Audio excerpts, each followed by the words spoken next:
Ceritanya berasal dari kota Medan, Sumatera Utara, di mana terdapat seorang pria yang bermaksud untuk menikahi seorang wanita cantik. Namun, sayangnya, rencana pernikahan mereka berakhir hanya gara-gara layani pelanggan micet wanitanya. Tragedi ini memicu tanda tanya, apakah micet menjadi saksi cinta berujung penghabisan? Kisah ini menggali sisi gelap hubungan online, merajut kisah kegilaan cinta yang tak terduga. Bagaimana cerita ini bermula, dan apa sebenarnya yang terjadi? Yuk kita bahas.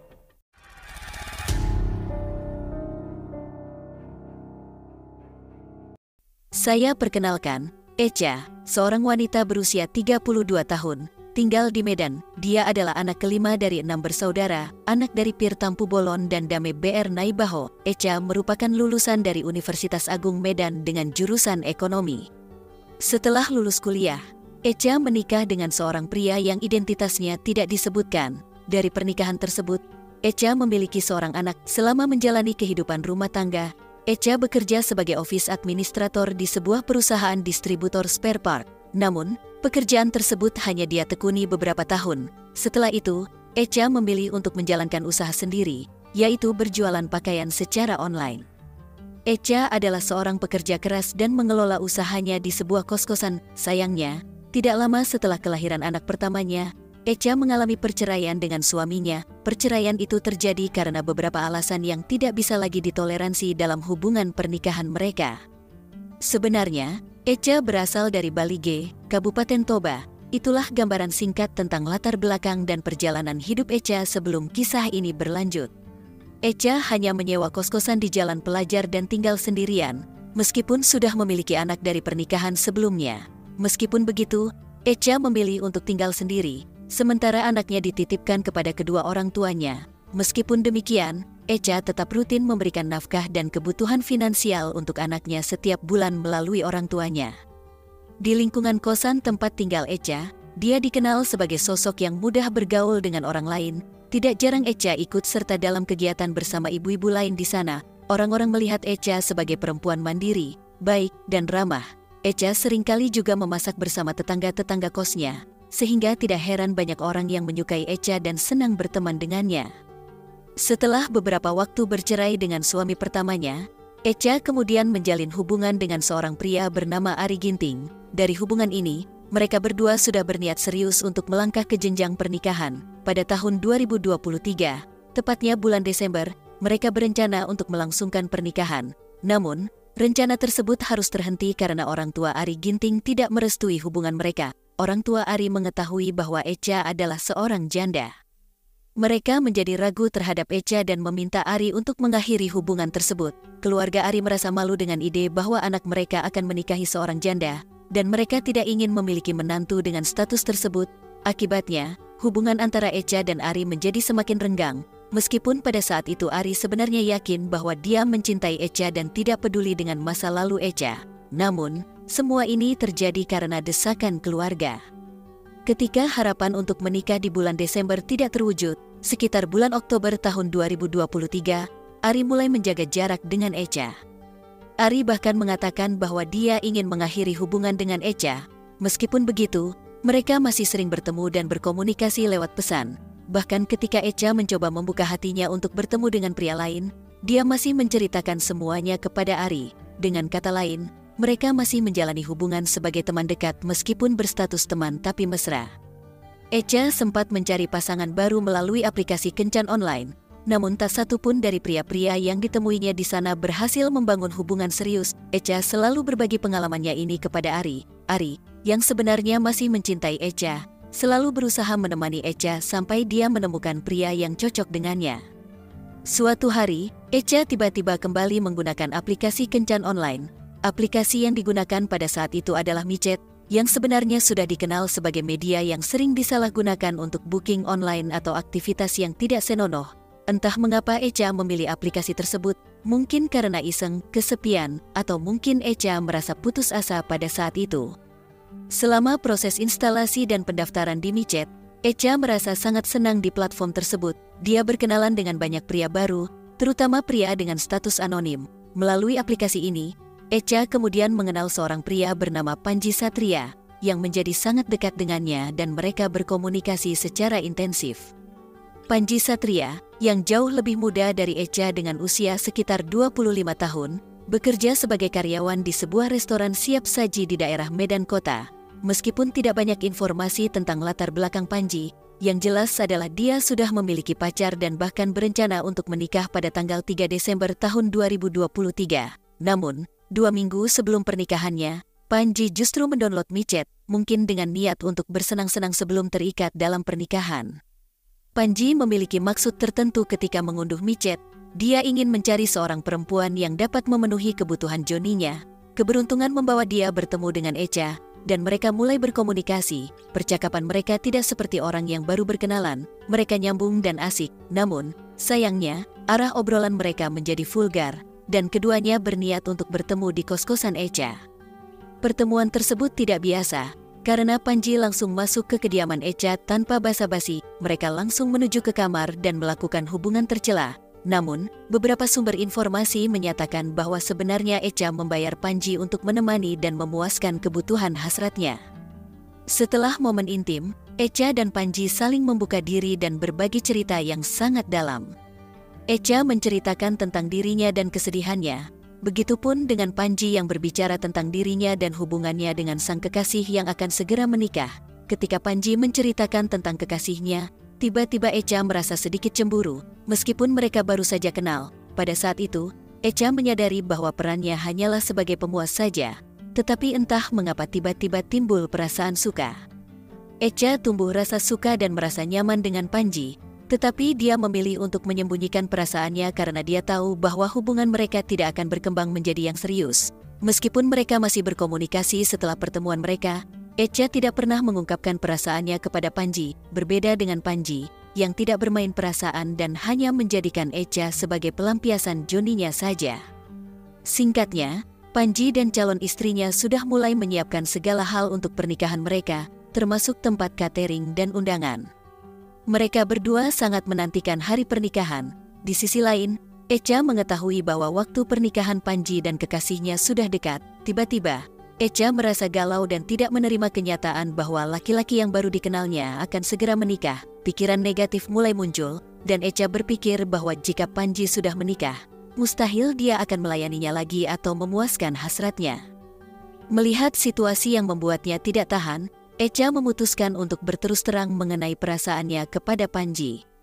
Tanpa diduga, Echa menghubungi Panji lagi dan mengajaknya untuk bertemu sekali lagi. Sudah 2 minggu berlalu sejak pertemuan pertama mereka. Echa mengirim pesan yang isinya kurang lebih seperti ini. "Hai, kita ketemu lagi yuk." Namun, respon dari Panji cukup tegas. Panji menjawab, "Enggak, aku tidak bisa. Aku juga tidak mau. Kita akhiri saja sampai di sini. Anggap saja yang kemarin itu tidak pernah terjadi." Membaca pesan tersebut, Echa merasa tidak terima. Meskipun Panji sudah jelas menyatakan penolakannya, Echa yang sudah terlanjur memiliki perasaan kepada Panji tidak mau melepaskannya begitu saja. Echa mencari cara agar Panji mau bertemu dengannya lagi. Dia mengetahui kondisi keuangan Panji dan menggunakan cara iming-iming agar bisa bertemu dengannya, dengan cara akan membayar Satri dengan nominal 1 juta rupiah sebagai imbalan. Namun, pada kenyataannya, Echa tidak benar-benar berniat memberikan uang 1 juta kepada Panji. Dia hanya berbohong dengan tujuan memancing agar Panji mau bertemu dengannya lagi. Tidak lama setelah itu, pada tanggal 30 November tahun 2023, di malam hari sekitar pukul 7 malam, Panji datang ke kos-kosan Echa. Echa yang sudah bersiap-siap menyambut Panji dengan sangat hangat. Tanpa berlama-lama, Echa langsung mengajak Panji masuk ke dalam kamar. Pakaian Echa sudah minim karena godaan, dan Panji tidak bisa menahan diri. Akhirnya, mereka berdua melakukan hal itu kembali. Setelah hubungan tersebut, Panji menanyakan tentang janji uang yang dijanjikan oleh Echa. Echa menjawab bahwa nanti dia akan memberikan uangnya, tetapi dia ingin mengatakan sesuatu. Panji, yang tidak curiga, bertanya dengan santai. Echa kemudian mengungkapkan perasaannya, bahwa selama ini dia menyimpan perasaan cinta kepada Panji. Echa mengungkapkan keinginannya agar Panji membatalkan pernikahan dengan calon istrinya. Panji kaget dan tidak curiga dengan niatan Echa, karena awalnya dia hanya ingin bersenang-senang saja. Dan Echa pun tidak memberikan upah sebesar 1 juta tersebut kepada Panji. Ternyata uang itu adalah pancingan Echa untuk bisa menemui Panji kembali. Panji yang merasa kesal karena semuanya tidak sesuai harapannya, marah dan tidak terima karena Echa telah membohonginya. Dia langsung menunjukkan kemarahannya dengan menarik tubuh Echa dan membukamnya. Panji memegang leher Echa dengan erat hingga membuat Echa sulit bernafas. Pada saat itu, Echa mencoba melawan dan ingin berteriak, tetapi tenaganya tidak cukup. Echa terkulai lemas, dan suara teriakan minta tolong bahkan sempat didengar oleh Lia, tetangga kosannya. Namun, Lia tidak terlalu merespons suara tersebut karena menganggap mungkin hanya lelucon atau candaan. Panji, pada saat itu, mencoba untuk tidak menghabisi Echa. Setelah merasa puas, Panji yang kesal karena tidak mendapatkan uang sesuai perjanjian, merampas kalung yang ada di leher Echa. Panji tidak bermaksud mengakhiri Echa, tetapi hanya ingin membuatnya lemas dan pingsan. Selain itu, Panji juga berencana mengambil barang-barang untuk dijual sebagai gantinya. Setelah Panji merasa puas, dia pergi meninggalkan Echa dalam keadaan tanpa busana. Sebelum pergi, Panji bahkan meletakkan tubuh Echa di kolong kasur. Meskipun Echa masih hidup dan sadar dalam keadaan yang sangat lemas, dia sempat berteriak minta tolong. Suara Echa yang lemah terdengar berulang-ulang oleh Lia, tetangga kosnya. Lia, yang merasa penasaran namun takut, memutuskan untuk memanggil ibu kos, yang berusia 63 tahun dan dikenal dengan inisial LB. Lia berlari dan meminta tolong kepada ibu kos. Tanpa berlama-lama, ibu kos dan Lia menghampiri kamar Echa, berusaha memanggilnya, namun tidak mendapatkan jawaban. Mereka hanya berani mengetuk pintu dan memanggil Echa, tidak ingin mengganggu privasinya, dan menganggap suara tersebut mungkin hanya dari TV atau lelucon orang yang sedang bercanda.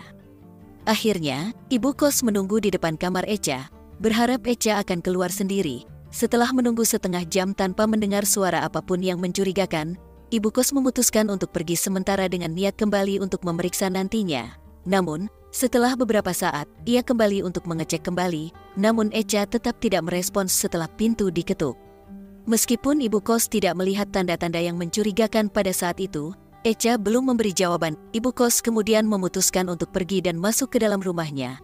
Keadaan Echa tetap misterius. Apakah Echa sudah menghembuskan nafas atau hanya tidak sadarkan diri?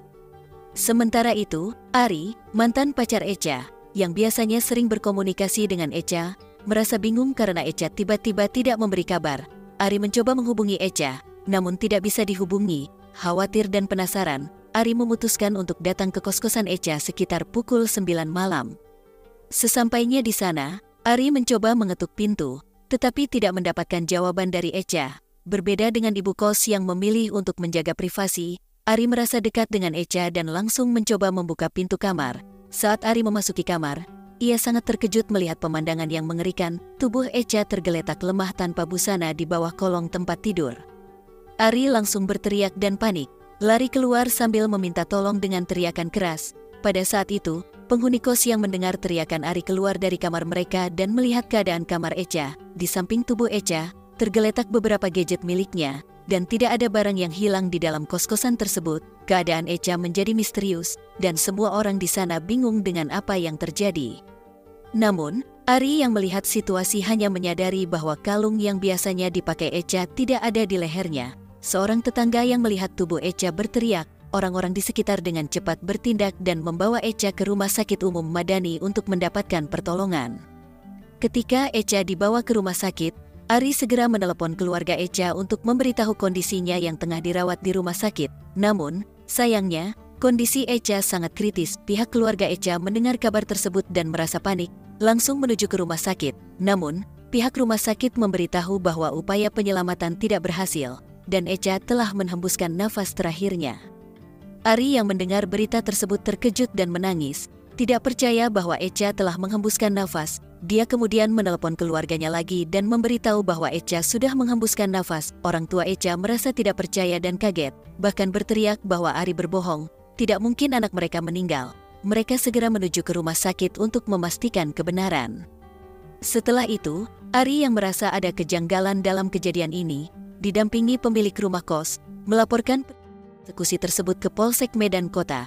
Pihak kepolisian segera turun ke lokasi untuk melakukan olah TKP. Tidak hanya itu, mereka juga menjemput jasad korban dari Rumah Sakit Umum Madani untuk dievakuasi ke Rumah Sakit Bayangkara guna kepentingan otopsi. Setelah menceritakan perbuatannya kepada saudaranya, Panji merasa sangat menyesal dan bersalah. Saudaranya yang mendengar cerita dari Panji merasa terkejut dan bingung. Tidak menyangka bahwa Panji dapat melakukan perbuatan sekeji itu, saudaranya hanya bisa mengatakan sabar kepada Panji, mencoba memberikan dukungan dan penghiburan. Keesokan harinya, Panji mendapat informasi bahwa Echa yang tadi ternyata sudah kehilangan nyawa. Panji semakin ketakutan dan panik, bahkan sampai menangis. Dia merasa bersalah dan menyesal atas perbuatannya. Panji akhirnya memutuskan untuk menceritakan kejadian tersebut kepada saudaranya. Panji memberitahu saudaranya bahwa dia telah melakukan perbuatan yang tak pantas terhadap seorang perempuan. Orang tua Panji mencoba untuk menenangkan Panji dan tidak menganggap serius pernyataannya. Namun, Panji terus memberitahu mereka tentang perbuatannya. Panji bahkan menyampaikan bahwa dia sedang menjadi buron polisi. Orang tua Panji semakin terkejut dan kaget atas pernyataan anak mereka yang sebentar lagi akan menikah.